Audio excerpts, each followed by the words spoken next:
ఏమేం రోజు చాలా డల్గా ఉన్నావు? ఏం లేదు, రోజు మా అమ్మ మా నాన్న గుడికి వెళ్ళమని ప్రాణాలు తీస్తున్నారు. నాకేమో ఇంట్రెస్ట్ లేదు. నీకు గుడికి వెళ్ళడం వల్ల ఏం లాభాలు తెలుసా? నాకు తెలీదు, చెప్పు. నేను ఇప్పుడు చెప్తా విను.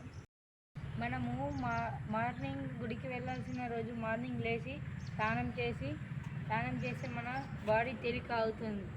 గుడికి నడుచుకుంటూ వెళ్ళడం ద్వారా అక్కడ ప్రదక్షిణ చేయడం ద్వారా మన బాడీకి తెలియకుండానే వాకింగ్ అవుతుంది.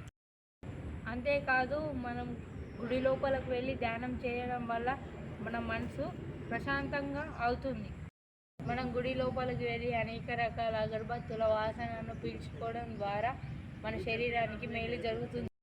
మనం గుడిలో తీర్థం తీసుకునే నీళ్ళల్లో తులసి ఆకుల ద్వారా మన శరీరానికి మంచి జరుగుతుంది. మరియు మనం అక్కడ ప్రసాదం తీసుకునే ద్వారా పోషకాహారాలు ఉండడం ద్వారా మన శరీరానికి మంచి జరుగుతుంది.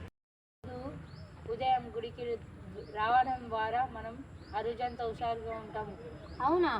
గుడికి రావడం వల్ల ఎన్ని లాభాలు ఉన్నాయా? నేను రోజు వస్తాను.